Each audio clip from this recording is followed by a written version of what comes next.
Go tell it on the mountain, over the hills and everywhere. Go tell it on the mountain that Jesus Christ is born.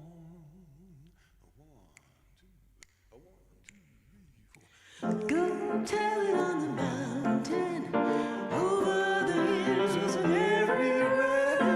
Go tell it on the mountain that Jesus Christ was born.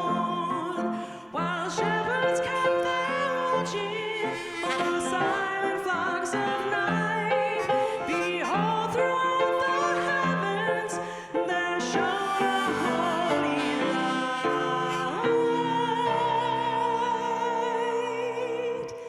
Go tell it on the mountain, over the hills and everywhere.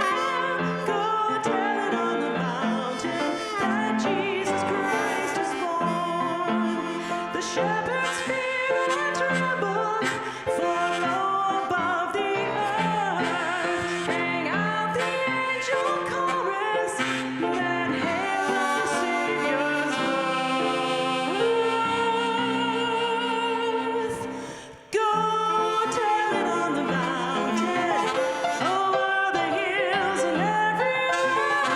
Go tell it on the mountain that Jesus Christ is born. Down in a lowly manger, a humble Christ was born, and God sent us salvation upon this blessed morning.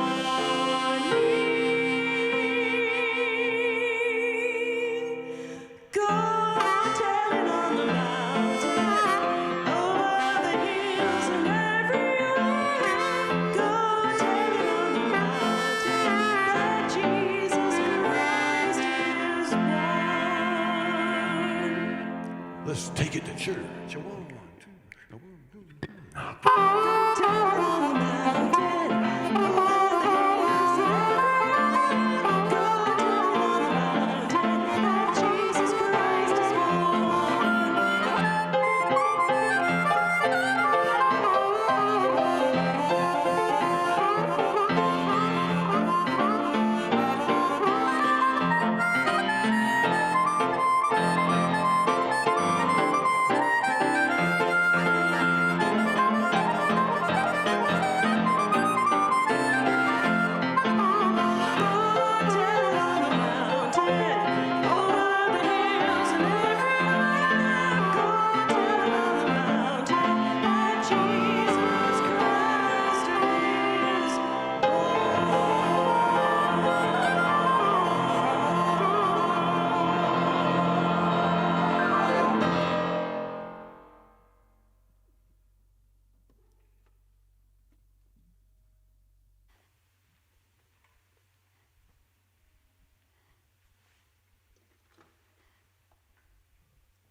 Good morning, everybody, and welcome to Unity Temple in the Plaza, a place where diversity is praised and peace and harmony are the rewards. We have a wonderful service planned for you this morning. Along with our Christmas theme, this is the third Sunday in Advent, and the word for today is love. There are three essentials that we have for life. The first is peace. We can put up with any circumstance, any situation, as long as we have peace of mind. It's the most important thing to us to live in this sometimes chaotic world that we live in. The second most important thing is harmony. That is our most natural state. As far out as you can see throughout the universe, everything moves in harmony. And that is a lesson that we human beings are learning, to be in harmony with each other. And the third thing is love, the greatest experience we can have. Now, sometimes love gets confused with romance. Sometimes love gets confused as only for those special people that are close to us. But love simply means being kind to others, being compassionate to those who are less fortunate, having a sense of joy about the love that you do express, and just experience the world with the receptivity to embrace that which you have affection for, but also to love those things that you don't, so that you can fit them into your life in a way that gives you peace and harmony. We'll now begin the service this morning with the temple chimes, the opening prayer, and Geneva Price and the call to inspiration.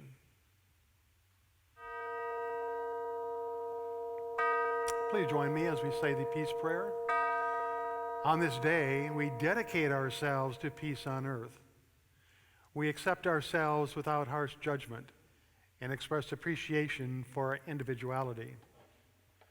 We live without fear to meet the events of this day with confidence. We accept others without prejudice to experience a sense of unity with all people. We honor our earthly environment and recognize a oneness with all creation.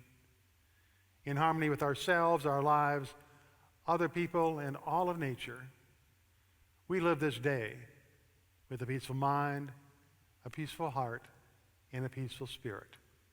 Thank you, God. Amen. God's love is deep within me, ever satisfying my soul. Creator of the earth, you give us your truth. We are wise. You give us your power. We are strong. You give us your love. We are at peace. God's love is deep within me.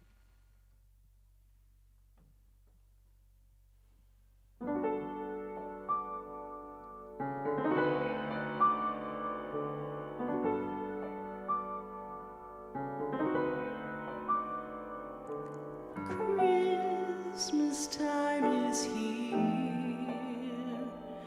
happiness and cheer, fun for all the children call their favorite time of year. Snowflakes in the air, beauty everywhere, olden times and ancient rhymes of love and dreams to share. Sleigh bells in the air, beauty everywhere, Yuletide by the fireside, and joyful memories there. Christmas time is here. We'll be drawing near. Oh, that we could always see such spirit through the year.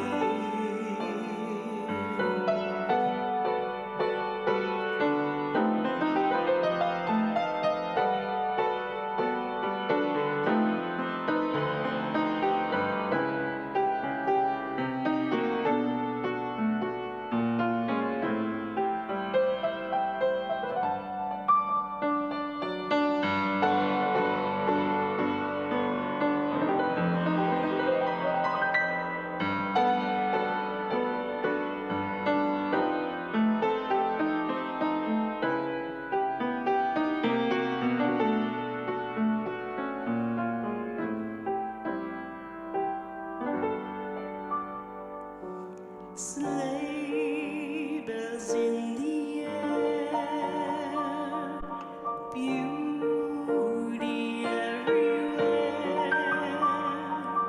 Yuletide by the fireside, and joyful memories there. Christmas time is here. We'll be drawing near. Oh, that we could always see such spirit through the year. Oh, that we could always see such spirit through the year.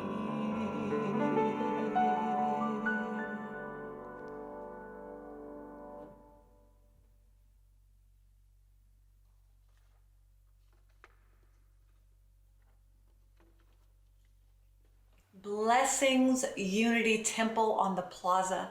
I am so grateful to be with you here today, and I'm looking forward to sharing with you and being with you in person someday in the future. Reverend Duke, thank you, my friend, for inviting me to share this sacred time with your amazing community. I'd like to just take a moment right now to just turn within, giving thanks for the infinite presence and power that is everywhere present, nearer than our hands and feet, closer than our breath. And I am knowing from this place that the healings that need to happen, the revealing that is ready to happen, it is happening right here and right now, and that this message falls on open hearts and fertile soil. I name this time together transformational, healing, and very good. I am grateful and thankful. I release this word into law, knowing it is done, and so it is. Amen. How good it is, yes, to be able to just go within and reconnect to that essential part of our beingness that is life, that is love, that is God, the authentic self. And that's what I want to speak to you about today, the roadmap home to the authentic self by way of recovery. Not recovery from the perspective of recovering from something, like recovering from some emotional, physical, or financial crisis, or recovering from the drama and trauma and conflicts and all the stuff, the pandemic, everything that's going on in the world today. We're not looking at recovering from anything. I want to talk to you today about the recovery of your essential nature of wholeness. The recovery of that aspect of you that is spoken about in Genesis, where it states that God looked around at everything that it had made and called it good and very good. I want you to just look at yourself right now and say, I'm good and very good. I'm good. Many of us have forgotten that we're good, that we are made in the image and likeness of goodness, that we are the good itself. It is within us. Many of us have forgotten that. We have become energetically disconnected from this truth. There's a story that I just love. It's about this little boy, and I don't know if it's a story. I don't know if it's true, but it's really relatable to what we're talking about today. This little boy, two or 3 years old, his mom just had a baby, and he begged his parents, can I just spend just 1 minute alone with my little baby, with my new baby brother? And the parents finally relented and said, okay, you can spend 60 seconds alone with your baby brother, but we're going to be right outside the nursery, and we're going to be listening in to what it is that you have to say. And so they listen in to what this little boy has to say to his newborn baby brother. And what he says, will you please tell me about God, because I'm starting to forget.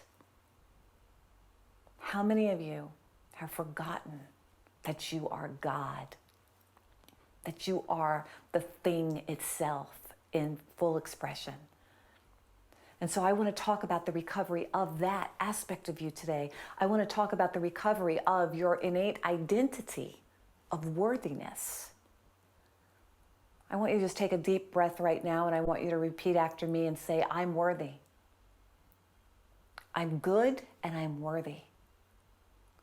I can't hear you say that, but I can feel you say that. I can feel you remembering that. I want to talk to you today about the rediscovery of your fierce, dynamic, amazing magnificence as an expression of truth, as an expression of God.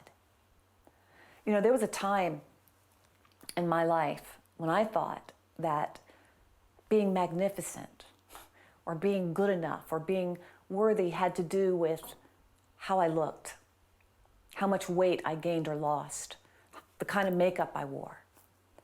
But I've come to realize that as long as I was walking around with those insidious, life-diminishing false beliefs of separation, of shame, of guilt, of blame, of unworthiness, that I couldn't suck it in, tone it up, color it up, no matter how hard I tried, that those illusions made my unconscious decisions without my conscious permission. Let me say that again. Made my unconscious decisions without my conscious permission. How many times have you done things and you're like, oh my God, what did I just do? Why did I make that decision from that place? Because there's a part of you, that 60% of your subconscious mind, that's running the show without your conscious permission. So what does the illusion of separation look like? What does unworthiness look like? What does it feel like? It looks like you're saying yes when you mean no. It looks like accepting some person, place, experience, condition in your life that you know on a soul level is not what you really desire and is not for your highest and best good. But the illusion of unworthiness and separation will lie to you and tell you, yeah, but this is all I could have. And if I don't accept this, then I'm going to miss out. I'm going to miss out on this opportunity. How many times have you done that? I can remember times in my life when I've done that. Those insidious illusions. And insidious, and I know that you already know this, but I just want to remind myself too. Insidious means subtle and sneaky and under the hood. And in the world of recovery, it means cunning, baffling, and powerful.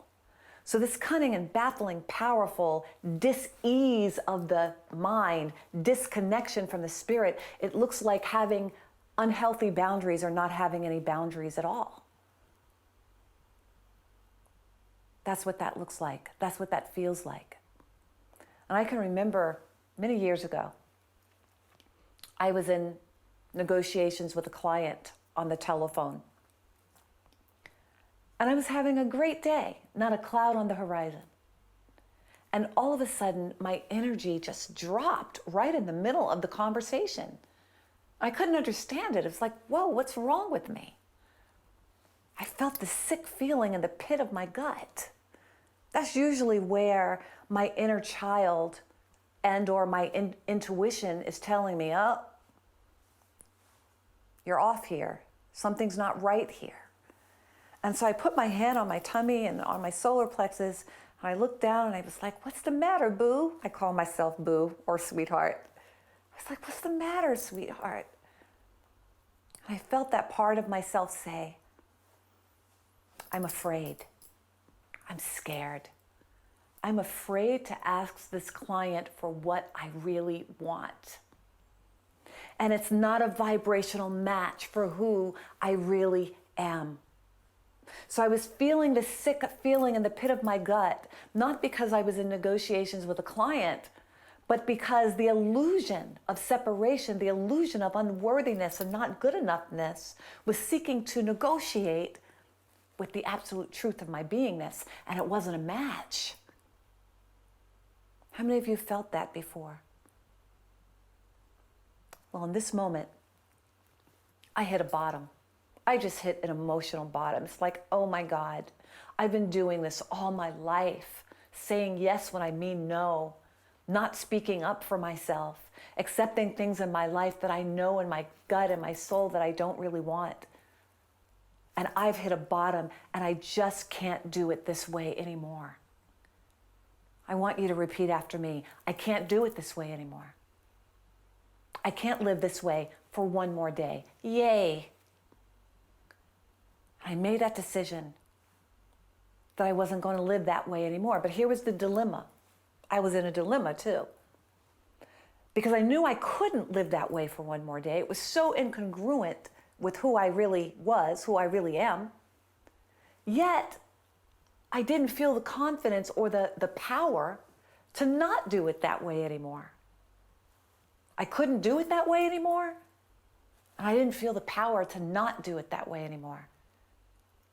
Many of you may know my story of recovery. I've been in recovery for 34 years. And the basic text of recovery talks about, it states that lack of power is our dilemma. And if I'd had anything to do with the writing of that book many years ago, I would have kind of changed that sentence a little bit. And instead of saying that lack of power is my dilemma, I would have acknowledged that lack of access to the power is my dilemma.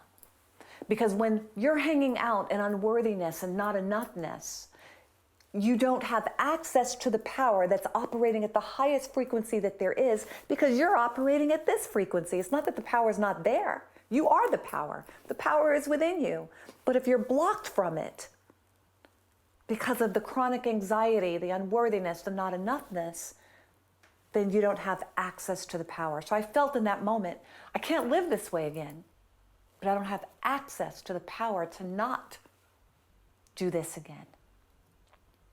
So I made a decision in that moment that I was going to go within, to my inner sanctuary. And I was going to take that roadmap home to my authentic self. I was going to do the work that I want to teach you about. That I was going to do the work that had come through me so powerfully in the last many, many, many years of my recovery.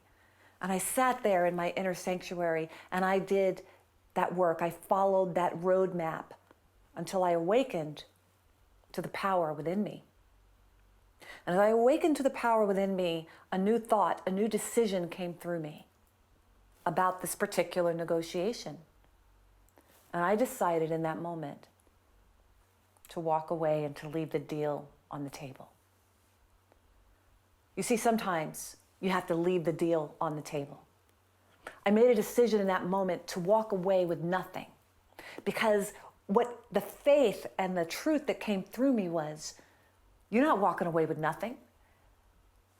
Because when you walk away with nothing in the name of your self-value, in the name of truth, in the name of worthiness, in the name of your true identity as an expression of the divine, that the universe will fill that void with the something that is beyond your wildest imagination.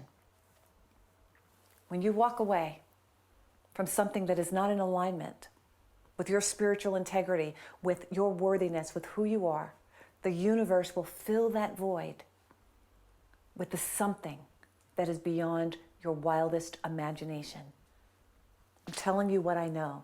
I'm telling you what I have experienced again and again and again. The universe has never failed me, and it will not fail you, because it is you. So let me ask you, beloved, what is it costing you every time you say yes when you mean no?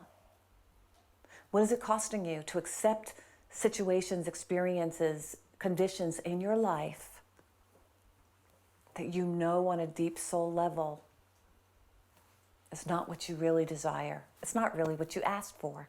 It's not what you've been praying for. What is it costing you? Is it costing you your dignity? Is it costing you your connection to your inner power? Is it costing you your abundance? Is it costing you your peace of mind? Yes, it is costing you all of that. But fundamentally, rock bottomly, what it's costing you is access. Access to the infinite power that is within you, home, your authentic self. And I think that the cost is too high. Anything that is costing you the authenticity of your beingness, the cost is too high. There are so many of you who've come to me for help, especially during the pandemic and everything that's happening in the world right now. It has re-triggered a lot of unhealed emotions. Yes? And so you're coming to me for help in these one-on-one sessions with emotional issues, financial issues, relationship issues, health issues, addiction issues. And will we sit together and we unpack what's going on underneath the condition, we invariably find that there is a false belief of unworthiness, of shame, of not enoughness, which is creating in your external world the pain that you are suffering from. How do we heal that? When you think about it, it's like, God, how long have I been suffering with this? How do we heal that? I believe that the most powerful roadmap home to your authentic self, the most powerful work that addresses and heals that on a deep core level, is based on the 12 steps of recovery, which bridges the gap with metaphysical principles and metaphysical teachings, ancient teachings, and we put those together and we create a complete spiritual practice which gets you home. And this practice, this process, not only addresses the typical addictions that we're familiar with, like drugs and alcohol and food and sex and porn and all that kind of stuff that we're so familiar with, but it has the power to address those more subtle, under the hood, insidious, emotional addictions to shame, to trauma, to our belief system, to unworthiness, to avoidance, procrastination, and distraction.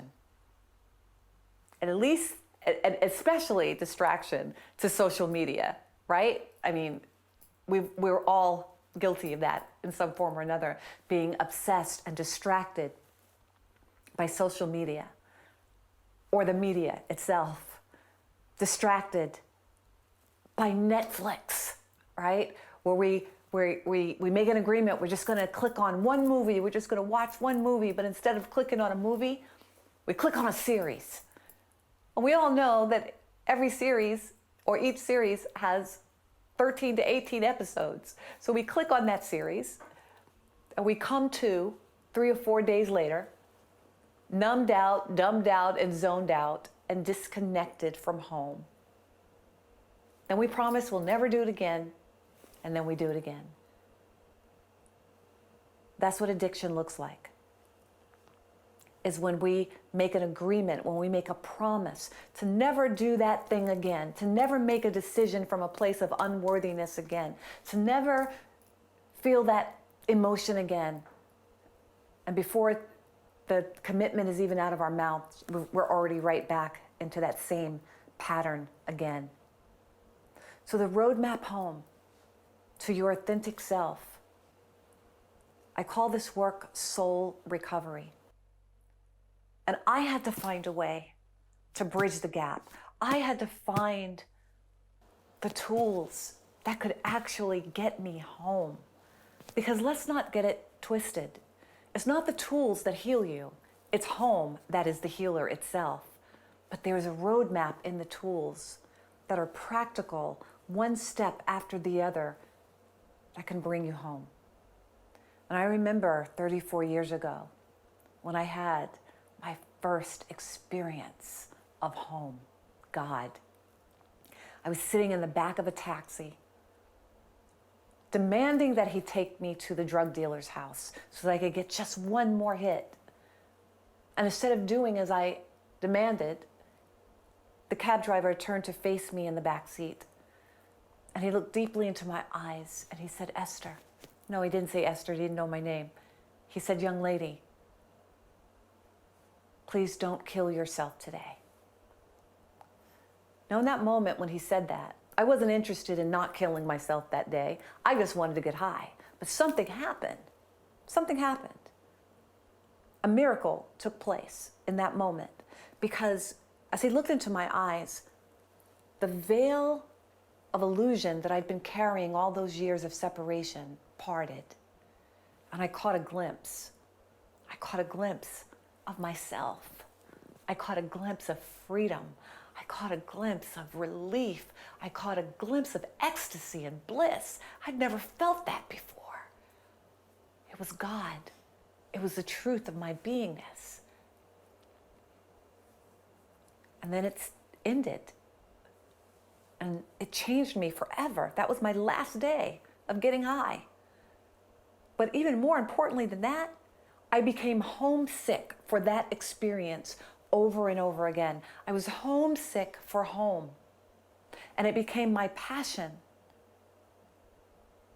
to find that place and to live from that place as much as I could and to teach others how to come home. So how do we come home? When we've run away, when we've got lost in consciousness, how do we come home? Well, 4 of the steps on the roadmap, I'd like to just briefly go over them with you right now. The first step on the roadmap to home is admitting personal powerlessness. Yes. And I know in our New Thought movement and unity, admitting personal powerlessness has actually kind of gotten a bad rap because we believe that admitting powerlessness is affirming something into our lives that we don't want to affirm. And I understand that, but we're not affirming powerlessness. We are acknowledging that the part of our ego, the part of our minds that created the problem in the first place, is not the part of our minds that can heal it. Fear cannot heal you. Worry cannot heal you.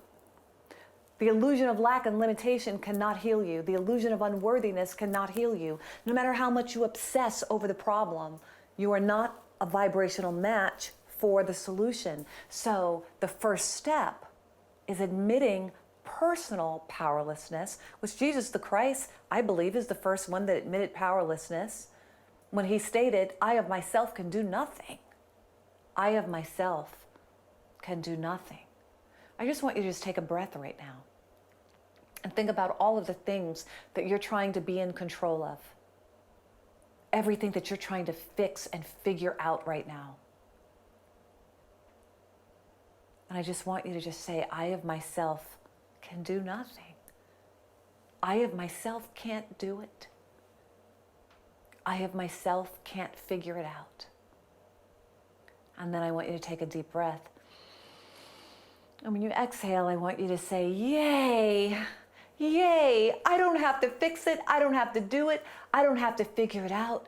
And now you have gained access to the power. When you get out of the way and when you release control and when you admit personal powerlessness, you now have access to the infinite power that is within you, that is you, that is the truth of you, that can do for you as you, which you have never been able to do for yourself. And this power is easy. I like to call this power, it's like God is cool. God is easy. God is love. Oh, and life is so much easier when I get out of the way and allow it to have its way. Step 2. Came to believe that a power greater than myself can restore me to sanity. From a metaphysical perspective, what this means is that the power greater than myself is my real self. There's not a power outside of myself that's going to do anything for me, that's going to restore me to anything. It is a power within me that I am reconnecting to through this roadmap that is restoring me back to my original nature of wholeness. I like to tell people, you may have been born into dysfunction. You may have been born into a vibration of forgetfulness, but you were created out of greatness. You were created out of wholeness. You were created out of the one power, the one presence, and the one life. And what that second step of recovery means from a metaphysical perspective is you are being restored back to the beginning, back to who you really are, back to who you've always been before you forgot. Yes? And then step 3, I'm making a decision to turn my will and my life over to the care of God as I understand God. I'm turning my self-will the part of myself that keeps thinking the same thoughts, doing the same thing over and over and over again, expecting different results. I'm turning my will, I'm turning my entire beingness, all of my affairs, my life, my body, my finances, my work, the world, everything. I'm turning it over to the care of God as I understand God. And I like to share with people, and I also say this for myself too, if the God of your understanding is not expressing as peace, as love, as harmony, as abundance, as well-beingness in, as, and through your life, then it's time to get a new God, or it's time to get a new understanding. Because you are here to remember who you are. You are here to be well. You are here to thrive. You are here to be in peace that passeth understanding. And then step 4 is all about self-forgiveness, the forgiveness of others, and compassionate accountability, where we take responsibility for our mistakes, but not from a place of shame, but from a place of growth and the willingness to grow and become even more of who we really are as an expression of life. So I'm inviting you to get back home. Home is your true identity. Home is your divine birthplace, your divine birthright. If you recall, in the movie The Wizard of Oz, Dorothy had a dream, or was it a nightmare, that she was lost. But when she awakened, she realized that she'd never left home at all. She just had a dream. She learned a lot from that dream, but it was a dream. She woke up safely in her own bed. And so this work that I'm introducing you to, soul recovery, it's not about getting you somewhere. It's about revealing that infinite something, that divine something that is already there within you. It is called God. It is called life, universal presence, whatever it is that you want to call it. I call it home. And beloved, I got to tell you, there is no peace like it. There is no abundance like it. There is no wisdom like it. There is absolutely no place like home. Peace and blessings. Blessings to you. Thank you.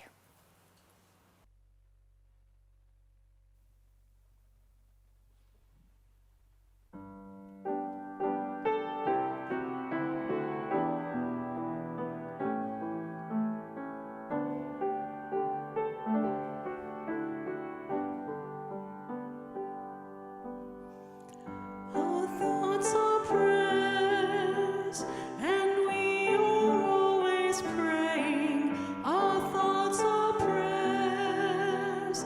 Listen to what you're saying. Seek a higher consciousness, a state of peacefulness, and know that God is always there. And every thought becomes a prayer.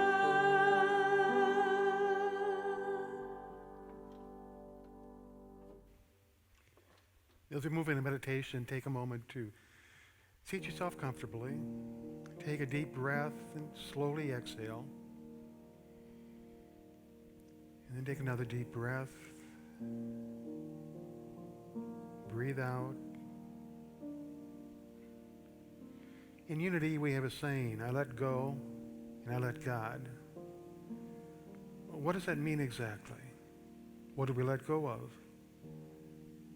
What do we let God do? When we let go of old ways of thinking. We let go of hurt feelings.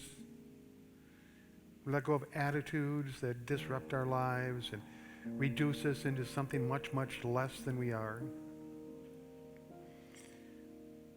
We let go of that way of thinking which stands in our way of being all that we can be. We say we let God. We mean the thoughts, the feelings, the attitudes, and perfection that are in our higher mind, in our God mind. We let them determine how we feel, the decisions we make, what we're going to do next. We let go and we trust the divine in us. When you're faced with the decision to make something happen, do your thoughts turn immediately to divine guidance? You seek the help of your higher mind?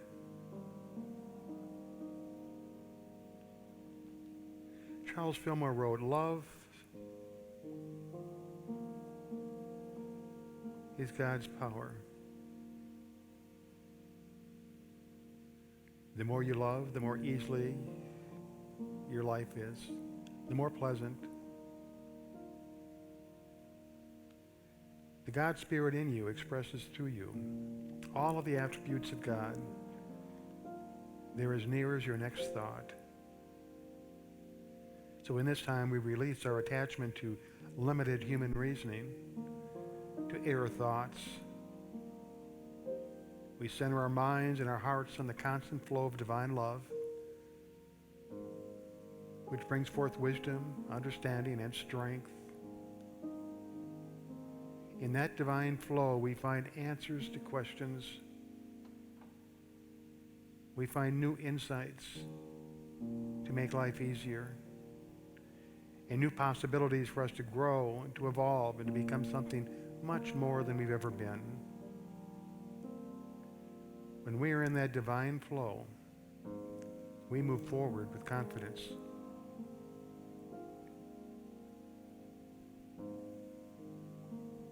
As we go into the silence, think about these words from Deuteronomy chapter 4.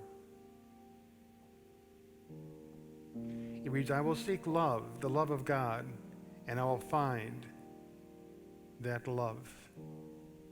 If I search for it with all my heart, all my soul, and all my being. For it is always there. It never depletes, it never diminishes. It is never taken back. That love within us that makes all things well is always there."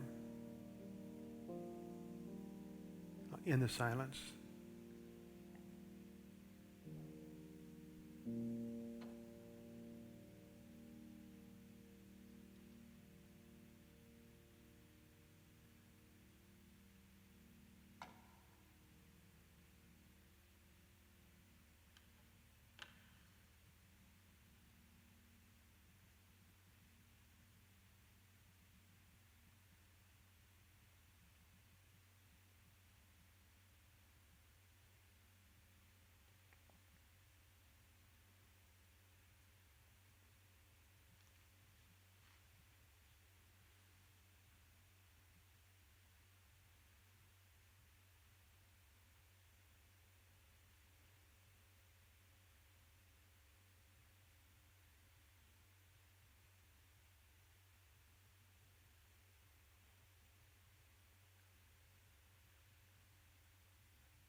Slowly begin to bring yourself back from this meditative state. And do so with a sense of confidence, knowing that everything you need to solve a problem, to overcome a challenge, to heal a conflict, to live a life that is filled with peace, harmony, and love, everything you need for that is within you. It is simply turning your mind from the destructive thoughts, the fearful thoughts, the self-condemning thoughts that sometimes cloud our skies, and return to the divine attributes within us, which make all things whole and all things well. And so it is. God's love, you are light for our eyes, the air we breathe, the voice we speak, the song we sing. God of love, we are filled with your vision. We will people of mission. We're healing, forgiving. God of love, we are light for the world.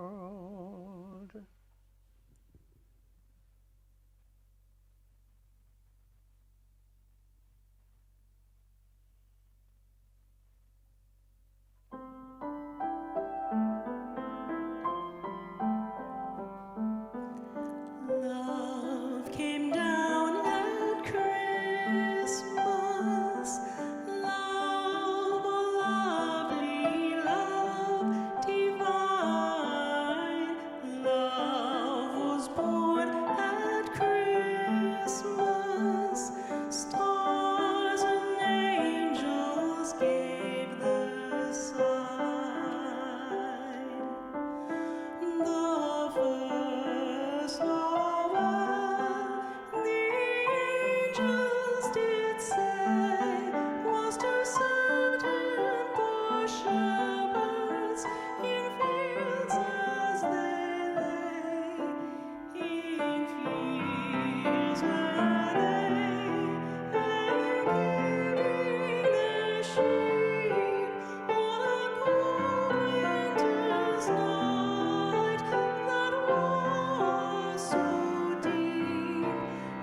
This is a time when we take a moment or two to express our gratitude, all the things in our world that we're thankful for.